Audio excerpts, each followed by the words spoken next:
약자의 피를 빠는 악질적 범죄자들은 자신이 저지른 죄를 평생 후회하도록 강력하게 처단하고 필요하면 법 개정과 양형기준 상향도 추진하기 바랍니다.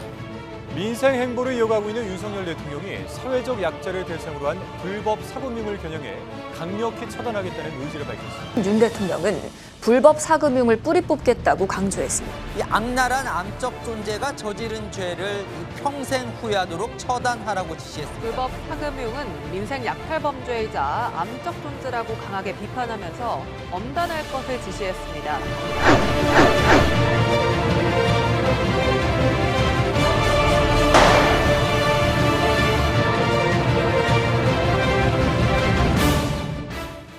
경제가 힘들어지고 제도권에서 대출이 힘들어지자 불법 사채로 많은 사람들이 피해를 입고 있습니다.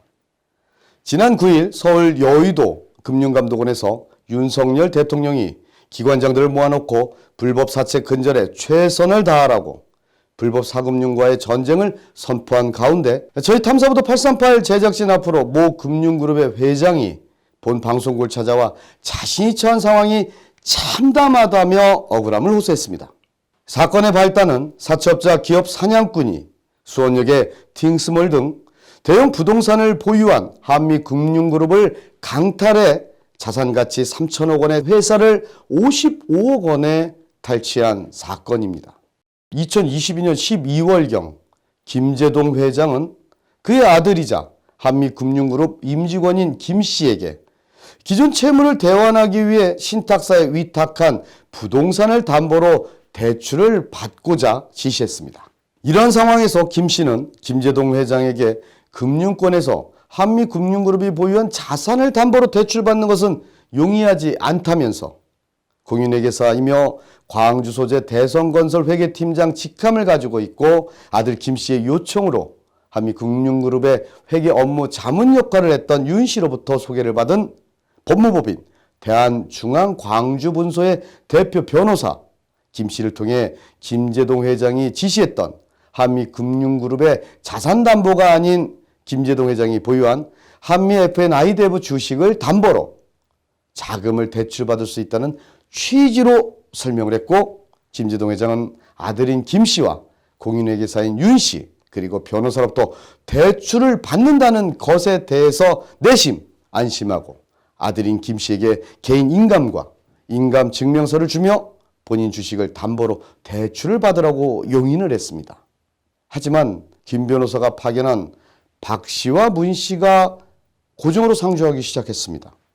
심지어 2023년 3월 이후부터 16명의 조직폭력배 같은 인물들이 한미금융그룹 판교 사옥에 빈번하게 출입을 하고 상주하기까지 시작했습니다. 이에 이상함을 느낀 김제동 회장이 김 씨와 윤 씨에게 도대체 무슨 상황인지 질책하기 시작을 했고 그때마다 김 씨와 윤 씨는 대출금을 상환하면 다 철수할 인원들이니 걱정하지 말라는 변명으로 일관했습니다. 그러던 중 김제동 회장은 동년 5월 중순 김 씨에게 김 변호사에게 대출하며 작성한 차용증을 전부 가져오라 지시를 했고 그때 김 씨가 가져온 서류는 차용증이나 대출 관련 서류가 아니었습니다. 주식 매매 계약서였습니다. 지금 이 계약 우리 지금 주식을 매매했다겠는데 너 어떻게 된 거야? 나는 주식을 매매했습니다. 그 전까지는 계약 몰랐다. 내용을 전혀 몰랐네요. 그렇지. 이에 김 씨는 자신에게 한미금융그룹의 실질적 경영권을 보장하고 현금 100억 원을 지급하겠다는 이 김 변호사의 꾀임에 넘어가 김 씨가 소지하고 있던 김제동 회장과 아내의 개인 인감 증명서를 김 변호사가 지배하고 있는 DY인베스트에 매도하는 내용의 주식 매매 계약을 체결했다고 실토를 한 것입니다. 김제동 회장은 주식담보대출을 받는 것으로 알고 대리권을 수여했지만 그의 아들인 김 씨가 김제동 회장과 그의 아내 주식 전부를 김 변호사가 장악하고 있는 DY인베스트에 매각한 것입니다. 공인회계사 윤가 변호사를 끌어와 가지고 돈을 이렇게 하겠다 하고 저한테는 보고 안 했고 아들하고 그 모든 것이 이루어졌고 뭐 처음부터 뭐 어떻게 이루어졌는지 이루어졌고 뭐 주식을 담보로 하겠다.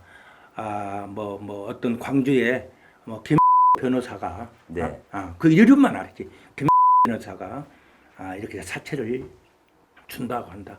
그렇게 알았습니다. 그렇게 김 변호사는 2023년 1월 6일과 13일, 20일, 20억 원을 세 차례에 걸쳐서 회사에 입금하고 김제동 회장과 부인이 소유한 주식 지분 전부를 40억 원에 삼정 인베스트먼트 주식 50%를 10억 원에 매매하는 계약을 체결하고 선의자를 수수료 명목으로 가장하여 31억 원을 받기로 하는 비상식적인 약정을 하게 됩니다.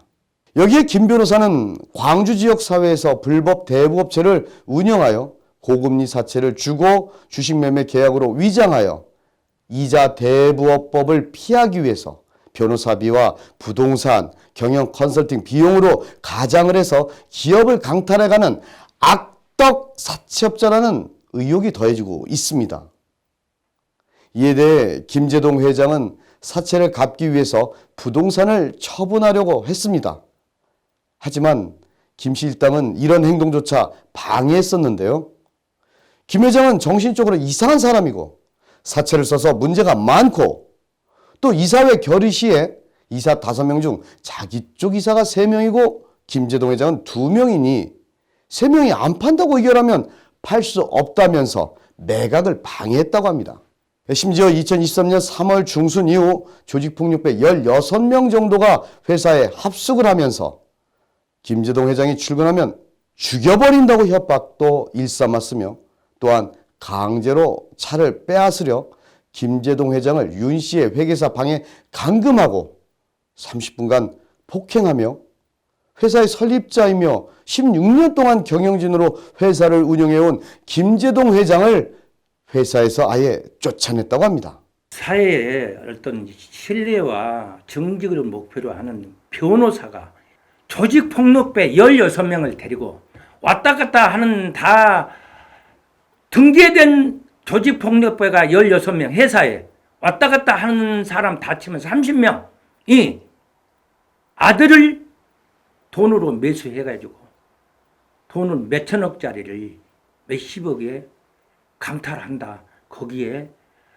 그 회계 전문가를 심어가지고 그 회계상 문제가 없게끔 법상 법을 안다고 해서 문제가 없게끔 이렇게 하고 있다.